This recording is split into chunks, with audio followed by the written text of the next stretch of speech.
निर्मत्सराणाम सताम। जो मात्सर्य दोष से रहित है वो भागवत का अधिकारी। श्रीमद् भागवत सुनने से हमारा किससे संबंध होता है? भागवत सुनने से व्यास जी से संबंध होता है, भागवत सुनने से वृंदावन से संबंध होता है, भागवत सुनने से यजमानों से संबंध, किससे संबंध होता है? बोले वैद्यम वास्तव मत्र वस्तु शिवदम। आह, कितनी अच्छी बात है। कथा सुनने के बाद ठाकुर जी भगवान नहीं दिखते। कथा सुनने के बाद ठाकुर जी फिर भगवान जैसे नहीं दिखते। ठाकुर जी कथा सुनने के बाद ठाकुर जी अपने जैसे दिखने लग जाते हैं। ये हमारे हैं, ये अपनत्व का भाव उनके प्रति प्रकट हो जाए। उनके प्रति ये भाव ना रहे कि ये भगवान हैं, ये सब जानते हैं, सब अंतर्यामी। नहीं, कथा सुनने के बाद ऐसा लगने लगे जैसे जैसे मैं हूं, मेरे पुत्र हैं, मेरी पुत्री है, मेरा भाई बंधु, ऐसे ये मेरे कोई संबंधी हैं, इनसे मेरा कोई संबंध है। ठाकुर जी से बिना नाता जोड़े आप ठाकुर जी को प्राप्त नहीं कर पाओगे। संबंध तो बनाना पड़ेगा, नाता तो ठाकुर जी से जोड़ना पड़ेगा। और कथा उसी के लिए है कि ठाकुर जी से आपका कोई संबंध हो जाए, स्थापित हो जाए। राजस्थान में भगवान के एक भक्त हुए, उदयपुर में रहते थे। उनका पूरा परिवार राजवंश में सेवा करता था, लेकिन वो कुछ नहीं करते थे और इसी वजह से सब उनसे परेशान रहते थे। घर के सब बड़े लोग, छोटे लोग, सब उनके पीछे पड़े रहते। तुम भी कुछ कर लिया करो, कुछ पूरे दिन बस खाते रहते हो, पड़े रहते हो, घर में कुछ करते धरते नहीं हो। ऐसा नहीं कि वो जानबूझ के नहीं करते थे, पर उनकी भक्ति में प्रवृत्ति ज्यादा थी, इसलिए बस उनको कुछ करने की इच्छा नहीं होती थी। और इसीलिए उनका ब्याह शादी भी नहीं हुए थे, क्योंकि ब्याह भी भाई उसी का ही होता है जो योग्य होता है। कमाता खाता हो, बढ़िया रहता हो, ब्याह भी उसी का ही होता है। कुछ नहीं करते थे। घर के लोग थोड़े थोड़े ताने देते थे, थोड़े थोड़े कर करके वो इतने हो गए कि अब तो सुबह से शाम तक सब उनको सुनाते, जबकि वो बेचारे दिन में केवल एक बार भोजन करते थे। बहुत ध्यान से सुनिएगा। लेकिन घर वालों के इतने ताने हो गए कि एक दिन उन्होंने कहा कि भैया आप लोगों को मुझसे इतनी परेशानी है, मैं जा रहा हूं घर छोड़ करके। बड़े भाइयों हंसने लगे, बोले कहां जाओगे? बोले जंगल में जाऊंगा, वन में रहूंगा मैं। भाई बोले वहां क्या खाओगे तुम? तो खाने के लिए तो घर में पड़े रहते हो, वहां क्या खाओगे तुम? बोले भैया ये आपकी सोच है कि मैं खाने के लिए पड़ा रहता हूं। ऐसा नहीं, मैं खाने के लिए नहीं जीता, बस जितने दिन जीवित हूं भगवत भजन कर सकूं इसलिए खाता हूं। रही बात वन की, तो वन में भी बहुत सारे वृक्ष हैं, कुछ खा लेंगे, फल फूल खा करके रह लेंगे। भाई बोले 3-4 दिन के लिए भटकेगा, आ जाएगा लौट के, इसको कहो चला जाए, जा जहां तुझे जाना है चला जा। बोल करके गया। बोले लेकिन आप अपेक्षा मत करना कि मैं लौट के आऊंगा। भाइयों ने कहा तुम वन गए, वन में जाकर के तुम रहने लगे, तुम्हारे वहां प्राण निकल गए तो? बोले प्राण निकल गए तो ठीक है, अच्छा कोई जीव जंतु खा जाएगा। बोले भैया प्राण निकलने पर अंतिम संस्कार नहीं हो तो फिर भूत बन जाते हैं व्यक्ति, तुम्हारा अंतिम संस्कार कौन करेगा?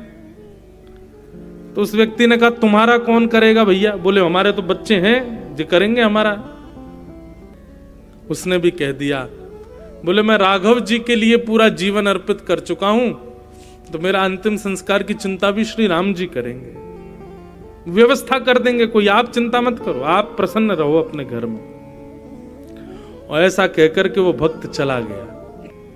ठाकुर जी नित्य उसके भोजन प्रसाद की व्यवस्था तो कुछ ना कुछ करा ही देते थे, रहता था वन में। धीरे धीरे धीरे वृद्धावस्था आ गई और एक दिन उनके प्राण निकल गए।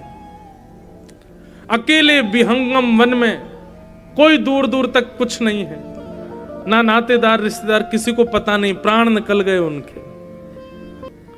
और यहां साकेत में रत्न सिंहासन पर बैठे हुए राम जी के नेत्र सजल हो गए। राम जी के मुख पर मलिनता आ गई। उस मलिनता को, अश्रुबिंद को जब हनुमान जी ने देखा तो हनुमान जी देख करके कहने लगे, हे प्रभु श्री राम, आप क्यों दुखी हैं, क्या बात है, आपके नेत्र सजल क्यों हो गए भगवान, कोई कष्ट, कोई पीड़ा, किसी की याद?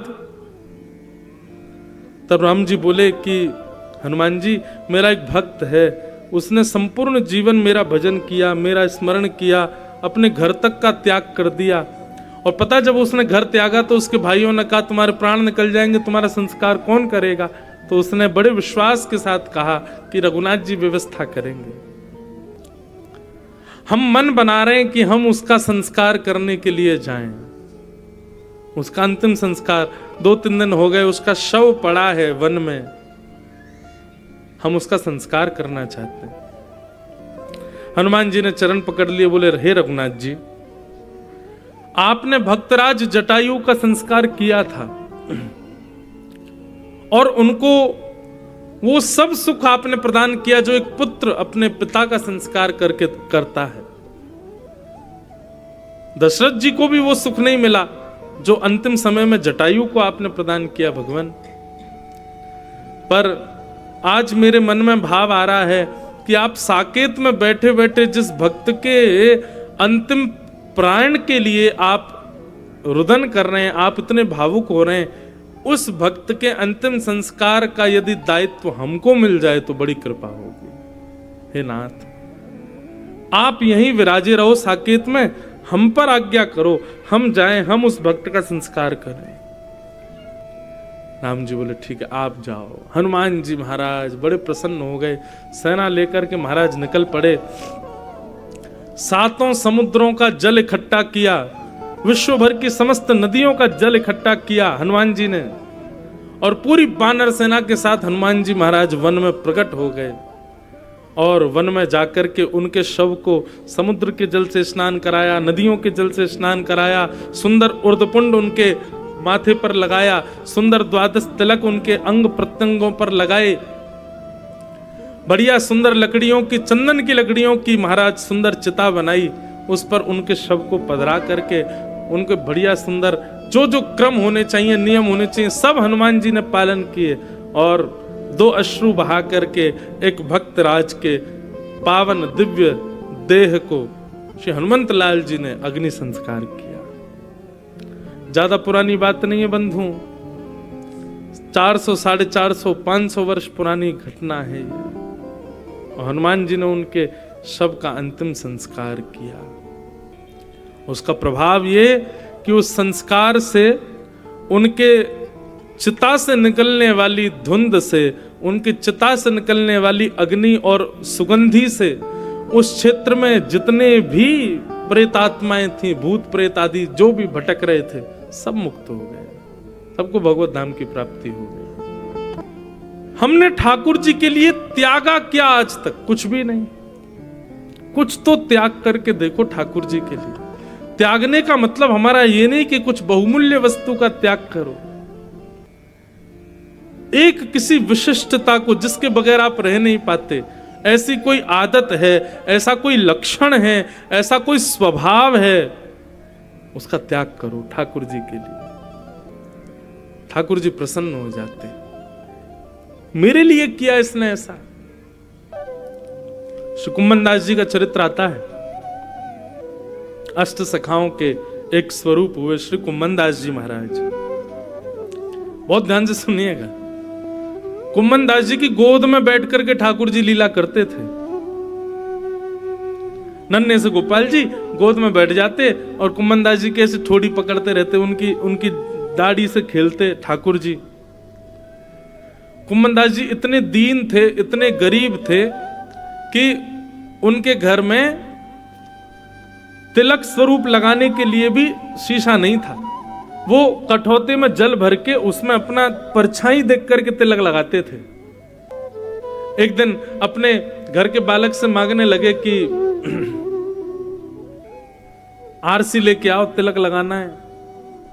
तो घर के बालक ने कहा, बोले आरसी तो पड्डा पी गए हो, कटौते का जलता पी गया पड्डा, अब कहां से आरसी लगा मैं। इतने दीन थे, मतलब इतनी व्यवस्था नहीं थी उनके घर पर। ऐसी स्थिति में ठाकुर जी उनके साथ लीला करते थे।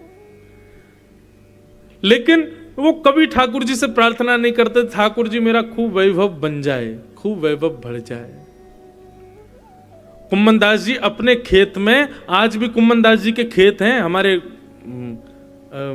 वहां गोवर्धन में, तो कहते हैं कुम्मन दास जी हल आगे जोतते, हल लेके चलते थे और पीछे ठाकुर जी अपने हाथ से बीज डालते हुए चलते थे, स्वयं ठाकुर जी। ये कोई सतयुग त्रेता द्वापर की कथा नहीं है, इसी कलयुग में, इसी कलिकाल में ठाकुर जी पीछे पीछे बीज डालते हुए चलते थे कुम्मन दास जी के साथ। एक बार का प्रसंग आता है कि कुम्मन दास जी हल चला रहे थे और ठाकुर जी बीज उड़ाते हुए चल रहे थे पीछे पीछे। इतने में ही शाम के 4:30-5 बज गए, मंदिर खुलने का समय, उत्थापन के घंटे घड़ियाल बजने लगे, ठाकुर जी का मंदिर खुलने वाला है। घंटे घड़ियाल की आवाज सुनकर के कुम्मन दास जी ने तुरंत हल छोड़ा, हाथ पांव धोने लगे, हाथ पांव धो करके पहुंच करके मंदिर की ओर भागने लगे। ठाकुर जी पीछे पीछे भागे, अरे कुंभना, मैं तेरे संग खेत में काम कर रहा हूं, तेरे संग खेत में बीज बो रहा हूं और तू है का मोह मार छोड़ के मैं मंदिर में जा रहा हूं। अरे जब मैं तेरे संग यहीं बैठा हूं तो फिर मंदिर में काहे को जा रहा है? कुम्मन दास जी बोले, जय जय, आप मेरे संग खेत में बीज बुब्बा पे आयो, आज आयो, कल आओगे कि नहीं कुछ पता थोड़ा ही है। कल आपको मन नहीं किया तो कल नहीं आओगे, परसों आपको मन किया तो फिर आ जाओगे। तो यहां मेरे पास आनो नहीं आनो ये आपके मन के ऊपर निर्भर है, लेकिन मंदिर में तो हमारे आचार्य ने आपको बिठाया है, वहां से तो आप कहीं नहीं जाओगे, इसलिए मंदिर में तो आप नित्य मिलोगे, इसलिए मंदिर का दर्शन मैं कैसे छोड़ दूं। आप मेरे घर आ रहे हो नहीं आओगे ये तो आपकी इच्छा है, लेकिन मंदिर में तो आप सदा विराजोगे, मंदिर तो आप कभी नहीं छोड़ सकते, इसलिए उस मंदिर को मैं क्यों छोड़ दूं क्योंकि आप घर आ गए? नहीं, मैं उसका त्याग नहीं करूंगा। बंधु, इसको कहते हैं अहेतुकी भक्ति। कैसी भक्ति? अहेतुकी भक्ति। निश्चित मानिए, विश्वास मानिए, आप में से यहां इतने लोगों में से किसी एक को भी भगवान मिल गए, दूसरे दिन से वो कथा सुनना बंद कर देगा। क्यों? ठाकुर जी तो मिल गए हमको, अब क्या कथा सुननी। अहेतुकी भक्ति किसे कहते हैं? ठाकुर जी कितना भी अनुग्रह करें पर उसके बाद भी आप अपनी दीनता का कभी त्याग ना करो, अपनी स्थिति का कभी त्याग ना करो, उसको अहेतुकी भक्ति कहते हैं। अहेतुकी भक्ति बहुत सुंदर बात है। आपके नाम जप का, आपकी तीर्थ यात्राओं का, आपके नदी के स्नान का, आपके संतों की सेवा का, आपके द्वारा किए गए सारे सत्कर्मों का फल क्या है? आपके द्वारा पूरे साल भर किए गए सत्कर्मों का फल क्या है? तब यहां पर सूत जी महाराज कहते हैं सत्संग में मन लगना ये हमारी सारी सत्क्रियाओं का फल है। यदि आपका सत्संग में मन नहीं लगता, किसी के प्रवचन में इच्छा भाव नहीं होता, किसी कथा में आपकी रुचि नहीं बन रही है, तो माफ कीजिए, आपके द्वारा किए गए जितने भी सत्कर्म है ना वो सारे आडंबर मात्र हैं। लेकिन कथा में रुचि बढ़ रही है, सत्संग में रुचि बढ़ रही है, किसी के प्रवचन में आनंद आ रहा है, कहीं कथा होती है तो आपका मन होता है 4 घंटा बैठ करके हम बड़े भाव से श्रवण करें, तो निश्चित है ये आपके सारे किए गए सत्कर्मों का फल आपको प्राप्त हो रहा है। हनुमान जी साकेत कभी कभी जाते हैं, बाकी हनुमान जी पृथ्वी पर ही रहते हैं, यहां से जाते नहीं ज्यादा। क्यों? क्योंकि साकेत में सब कुछ है, कथा नहीं होती भगवान की। पृथ्वी पर कथा होती है ठाकुर जी की, इसलिए हनुमान जी को पृथ्वी कभी नहीं त्याग। पृथ्वी पर भले ही लाखों दोष हो, पृथ्वी पर भले ही बड़े पाप हो, पृथ्वी पर भले ही कितना भी बुरा हो रहा हो, लेकिन श्री हनुमान जी महाराज फिर भी पृथ्वी का त्याग इसलिए नहीं करते। क्यों? क्योंकि यहां पे भगवान की सुंदर कथा होती है, हनुमान जी को वो बड़ी प्रिय है। हमें तो विश्वास है कि 7 दिन के किसी भी कथा क्रम में एक दिन एक क्षण के लिए हनुमान जी निश्चित आते हैं, जरूर आते हैं और बैठ करके कथा सुनते हैं। हमारे पूज्य नाना जी तो भागवत के वक्ता पूज्य श्री कृष्णलाल शास्त्री जी, वो तो कहते थे कि कथा कहते कहते सहज ही किसी देवता का स्मरण हो जाए, कथा कहते कहते किसी भक्त की याद आ जाए, कथा कहते कहते अनायास ही किसी का मुख से नाम आ जाए, तो यही समझना चाहिए वो कथा में आए हैं, इसीलिए उनकी हाजिरी लग रही है। कथा से प्रीति, ये आपके समस्त सद्गुणों का फल है। सूत जी महाराज इस प्रकार अपने कथा क्रम का प्रारंभ करते हैं। आगे भगवान के 24 अवतारों का वर्णन किया, भागवत जी की रचना कैसे हुई इस विषय को सुनाया गया। वेदव्यास जी महाराज ने जब इतने ग्रंथ लिख दिए थे, ऑलरेडी 4 वेद लिख दिए थे, सब कुछ लिख दिया था, तो फिर भागवत लिखने की क्या आवश्यकता। आपको पता है श्रीमद् भागवत की रचना से पहले कितने ग्रंथों का निर्माण हो चुका था। श्रीमद् भागवत जी वेदव्यास जी की अंतिम रचना है। सबसे पहले वेदव्यास जी ने 4 वेद लिखे, ऋग्वेद, यजुर्वेद, सामवेद, अथर्ववेद। उसके बाद उपनिषद लिखे, 18 उपपुराण लिखे, 17 महापुराण लिखे, महाभारत जैसा इतिहास लिखा। इतना कुछ लिख दिया था कि महाराज इनके पन्नों के बीच एक व्यक्ति खो जाएगा। इतने ग्रंथ लिख दिए, लाखों की तादाद में श्लोक लिख दिए, लाखों की तादाद में सब पृष्ठ लिख दिए। लेकिन तब भी वेदव्यास जी को अपनी रचना से संतुष्टि नहीं थी। उनको ऐसा लग नहीं रहा था कि मैंने कुछ ठीक लिखा है। अपनी रचना से संतोष नहीं था श्री व्यास जी को। तब वहां पर नारद जी का आगमन हुआ। बहुत ध्यान से सुनिएगा, इस भागवत की रचना कैसे हुई ये बात हम बता रहे हैं। अब तक वेदव्यास जी 4 पुराण, 17 उपपुराण, 18 उपपुराण, 17 महापुराण, महाभारत आदि ग्रंथों को लिख चुके हैं। अभी भागवत की रचना नहीं हुई थी। दुखी बैठे थे ब्रह्म नदी सरस्वती के तट पर, तभी वहां नारद जी का आगमन हुआ। नारद जी ने आकर के वेदव्यास जी से कहा, व्यास जी क्या बात है, आप इतने दुखी क्यों हो। वेदव्यास जी महाराज बोले, मैंने इतने सारे ग्रंथ लिख दिए, इतनी सारी रचनाएं कर दी, वेद लिख दिए, पुराण लिख दिए, सब लिख दिया, मेरे मन को शांति क्यों नहीं है, मुझे अपनी रचना से संतोष क्यों नहीं मिल रहा है। नारद जी महाराज बोले, मैं बताऊं। बोले बताइए। सांसारिक विषय भोग जितना भोगो उसमें सदैव संतोष करो, जितना मिल जाए उसमें संतोष करो। बहुत ध्यान से सुनिए, संसार से संबंध रखने वाली वस्तु जितनी मिल जाए उसमें संतोष करो, जितनी कम मिल जाए उसमें संतोष करो, और भगवत वस्तु जितनी ज्यादा मिले उसमें भी असंतोष रहो। समझ रहे हैं बात को।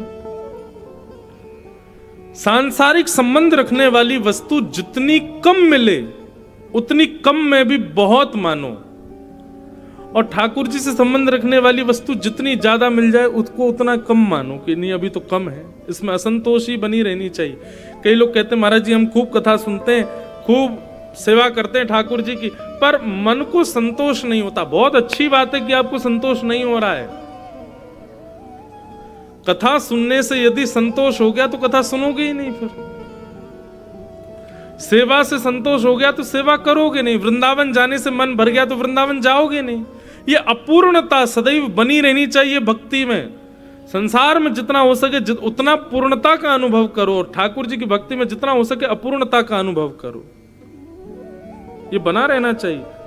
और एक बात और सुन लीजिए, बहुत ध्यान से सुन लीजिए, ठाकुर जी की सेवा में, ठाकुर जी की कथा में, ठाकुर जी से संबंधित किसी भी भाव में यदि आपको पूर्णता का अनुभव किंचित भी हो गया तो समझ लेना ठाकुर जी अब आपसे दूर होने प्रारंभ हो गए। किसी ने कहा चलो वृंदावन चल रहे हैं, भाई खाली तो बैठे हो, क्या कर रहे हो यहाँ पे, चलो वृंदावन चलें। ठीक है, आप जा सकते हो, बन सकती है लीला, आप होके आ सकते हो, लेकिन आपके मन में क्या, सर्दी पड़ रही है यार, कंबल में पड़े रहेंगे, क्या वृंदावन जाएं, मां तो यहां से भी ज्यादा सर्दी है। और ये विचार करके आलस्य के कारण आप वृंदावन जाना अपना स्थगित करते हो, तो ये मत सोचना कि आप नहीं गए हो, ठाकुर जी ही नहीं चाहते कि आप आओ। इसी आपके हृदय में वो आलस्य प्रकट हो रहा है।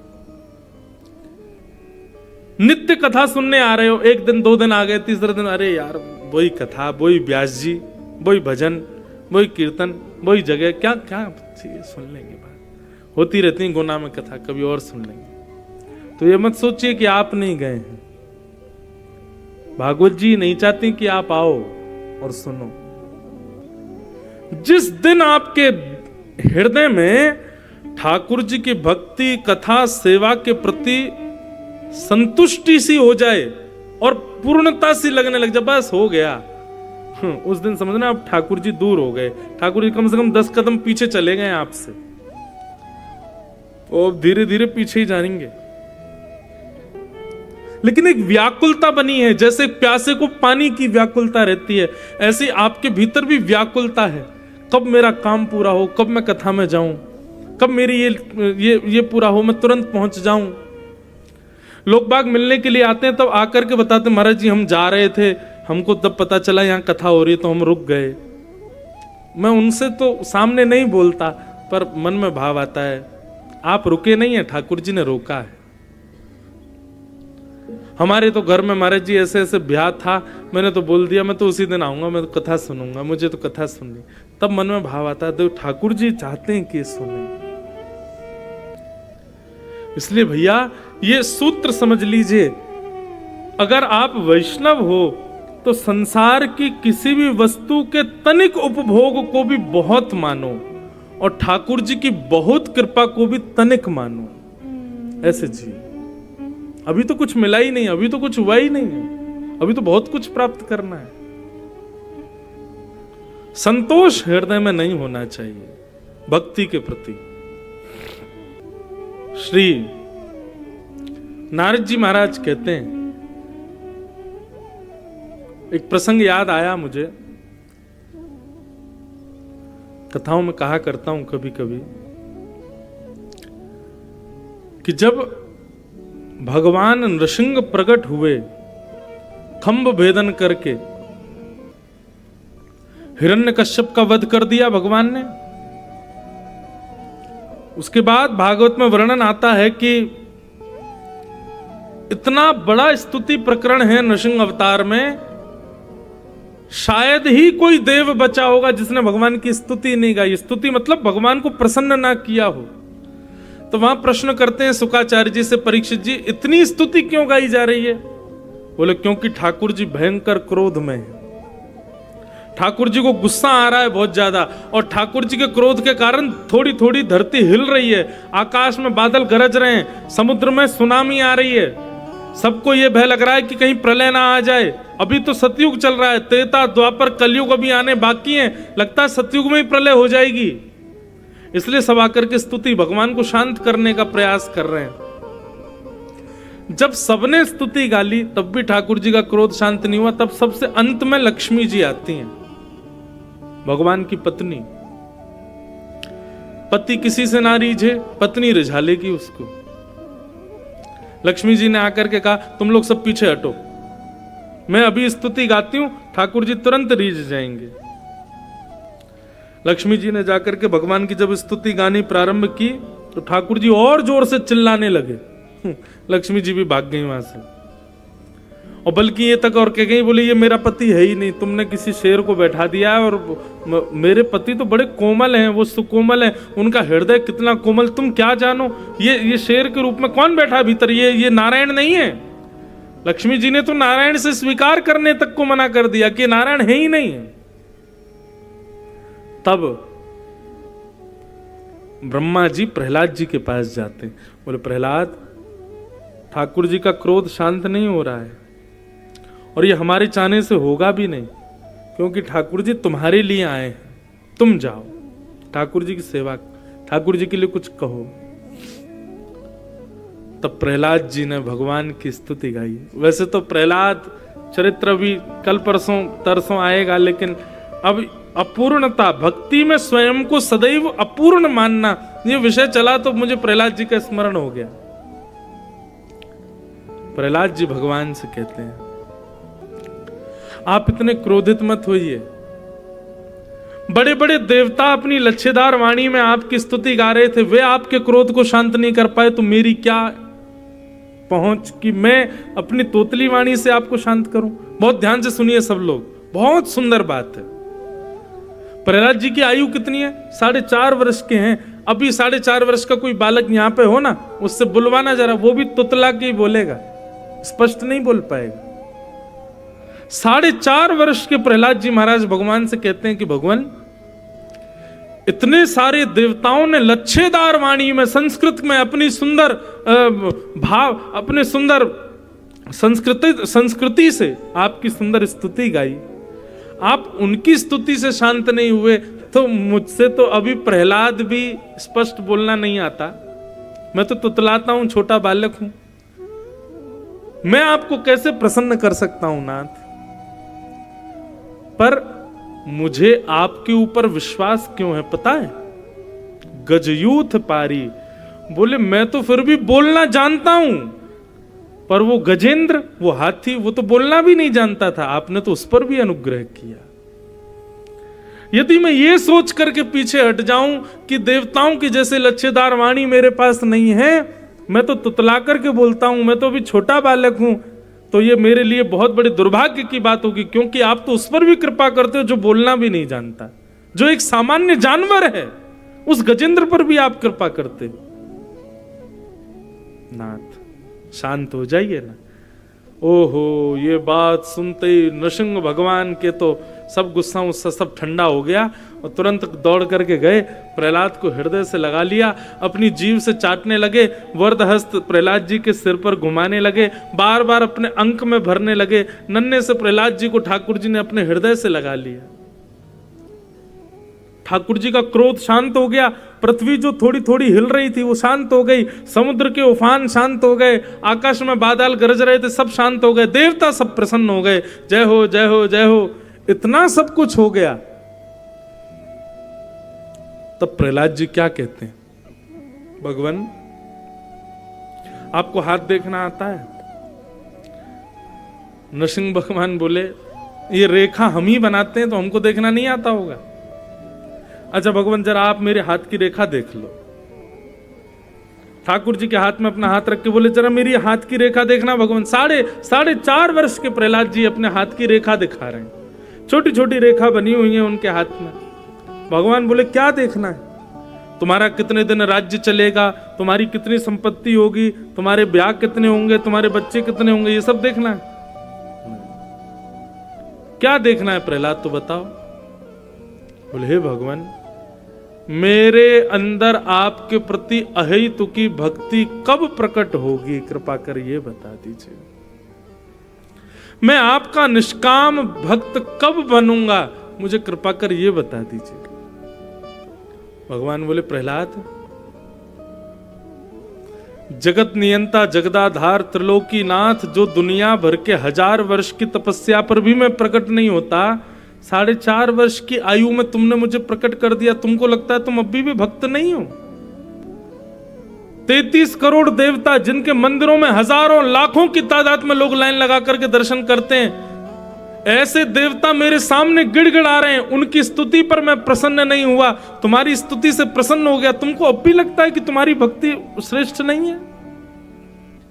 लक्ष्मी, जिसको पाने के लिए पूरा ब्रह्मांड दौड़ रहा है, वो लक्ष्मी की भी स्तुति मैं स्वीकार नहीं कर रहा हूं, उस स्तुति के आगे तुम्हारी तोतली वाणी में कही गई स्तुति मुझे इतनी प्रिय लग रही है, अब भी तुमको लग रहा है कि तुम भक्त नहीं हो?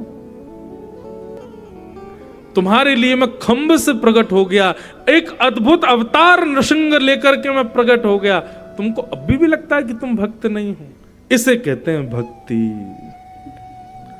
यहां हम गिरिराज जी की पैदल परिक्रमा लगा लेते हैं तो हमको इतना अभिमान हो जाता है कि 4 लोगों से कहेंगे हाथ दबाए, पैर दबा, भाई यार थक गए यार, हमने एक बार में पूरी परिक्रमा रुका नहीं हूं मैं बिल्कुल भी, इसी में ही अभिमान हो गया।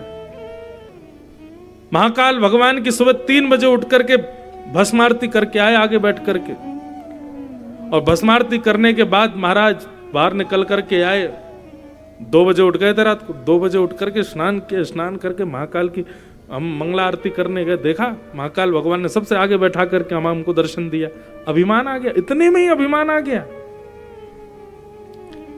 7 दिन एक आसन पर बैठ करके कथा सुन ली, तो फिर आदमी को आदमी नहीं समझ रहे हम। पैर ऐसे से ऐसे भी नहीं किए हमने, एक आसन पर बैठ के पूरे, बस इतने में ही अभिमान आ गया। और यहां प्रहलाद के लिए भगवान नृसिंह बनकर के प्रकट हो गए, तब भी प्रहलाद जी कहते हैं कि भगवान मेरी हाथ की रेखा देख के बताओ मैं आपका भक्त कब बनूंगा। इसको कहते हैं अहेतुकी भक्ति। अपनी भक्ति में कभी भी संतोष मत करना बंधुओं, नहीं बहुत कर लिया मैंने, नहीं, अभी तो कुछ नहीं किया हमने।